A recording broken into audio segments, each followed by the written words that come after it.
show? No? Well, that's the same for 70% of the anime community, which is probably why there are only 13 episodes of this show.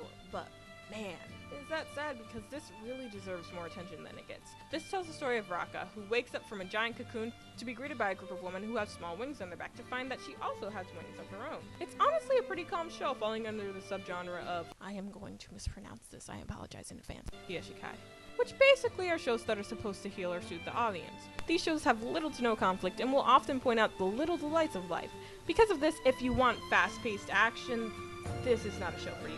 It's purposely slow, so it makes sense that a lot of people would get turned off by it. Until the last few episodes that make an almost 100-degree turn. Like, dang girl, girls or angels? Look, you have to watch the show to understand. And really then there's a lot left to interpretation because it explores some deep themes of life, death, and redemption and was really smart. So of course it left a cliffhanger that had so many unanswered questions and Brasley 101 became sad. They say every time someone is disappointed by the ending, an angel loses their wings. The show came out in 2002 and the audience begging for another season is small to say the least, so the likelihood of more episodes is pretty small. Well, minuscule really, like the size of an atom, but there is still hope, right?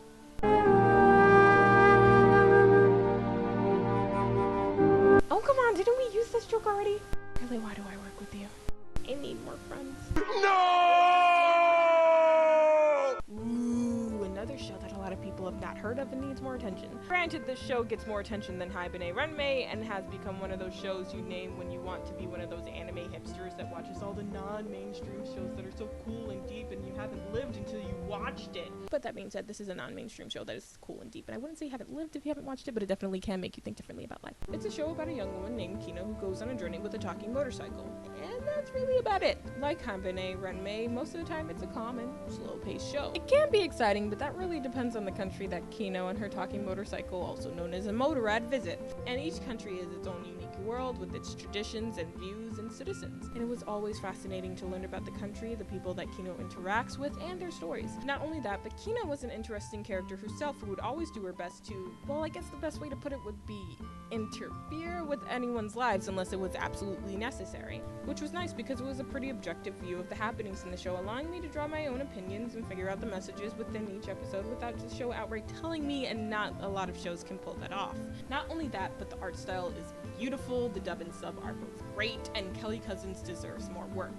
But I can see why there isn't a second season, mainly because its slow pace and relaxed storylines can put people off. I mean, sometimes Kino would just enter a country, talk to some people, and leave, and that was the plot. And of course, what they talked about would be intriguing, but I could see it being boring for some viewers.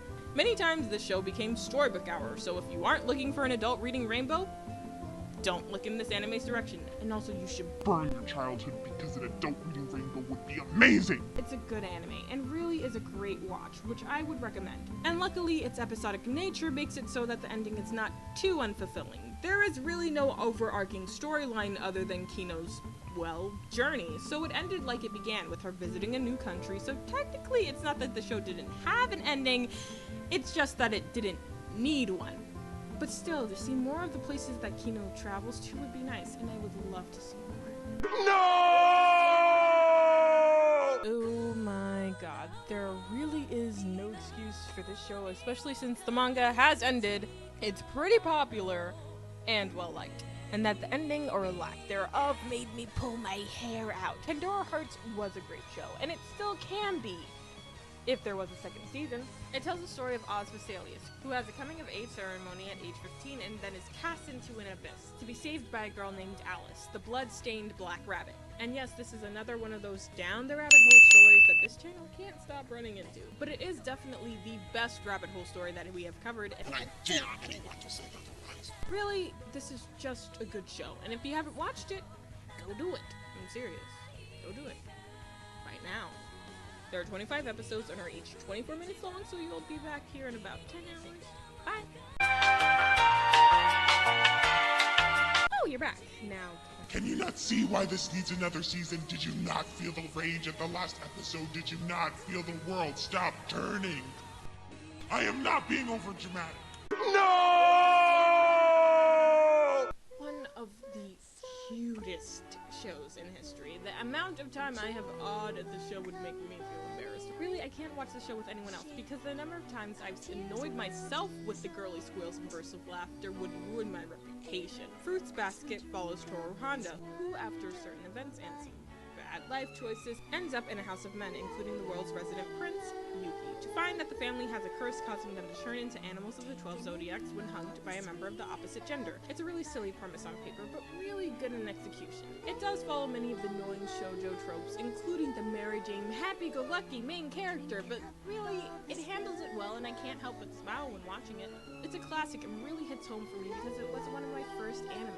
So, just imagine, Emily Brasley 101, enamored by this adorable show, finally reaching an end, ready for the conclusion, and nothing. No ending.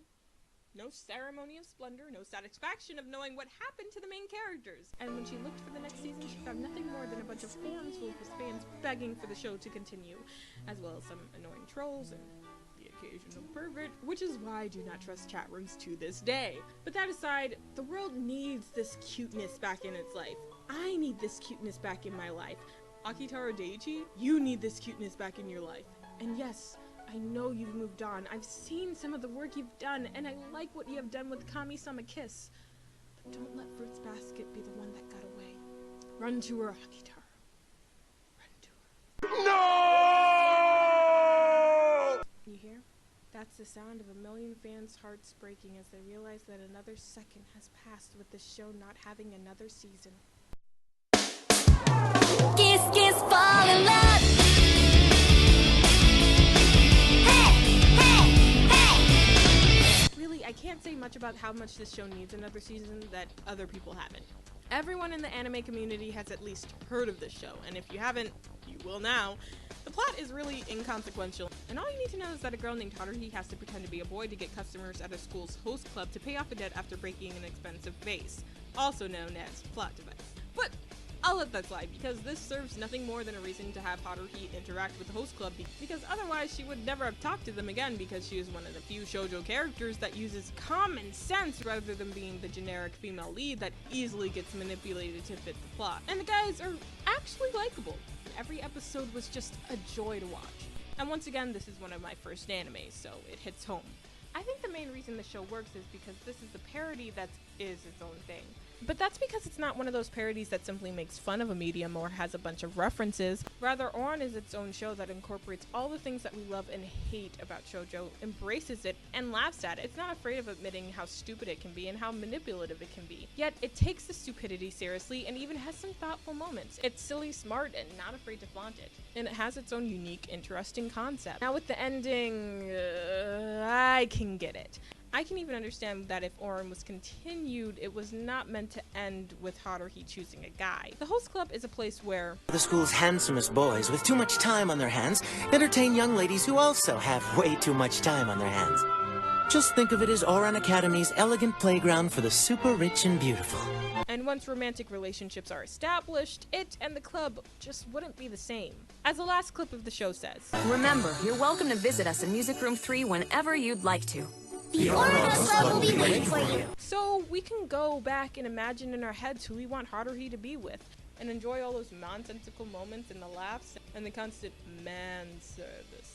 Otherwise, if we rewatch the show, we could never look at it the same way. Like a host club, but a more child-friendly version, the show gives fan service and impractical fantasies with no attachments. Solidifying any romantic relationship for its members would change the experience, even though we all know who Haruhi is supposed to end up with because the show is not exactly subtle. Still, I want more, and I do want to know who Haruhi chooses. The adventures with the host club were far from over, and I know people would be happy for anything involving the host club, except for that. Anything but that. They say every time this show plays, the hope of Ouran fans everywhere is destroyed 10,000 times. But this show obviously has the popularity, and the story deviated from the manga, so it really didn't matter if it was done or not. And besides, it's finished now. So where is my second season? Where are my Ouran fixings? I simply will not accept an excuse. There is no reason for your transgressions. There is no need for trial or jury. I declare martial law and punishments will be doled to anyone involved in this show, even the characters. You're saying you don't like Usa-chan?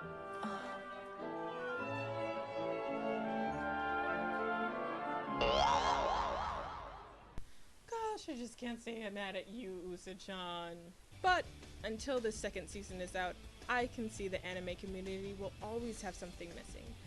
Oh well, I can fill the void with another smart romantic comedy reverse harem that pokes fun at itself but still can take itself seriously enough to have thoughtful moments. Man, my options are small. Hi guys, it's Bradley101 here telling you can help the ending to this video by pressing the like and subscribe button. Did you agree with my list? Did you not? Maybe you can post that in the comments section and then we can get a conversation going. Anyway, thanks for watching and I'll see you next time.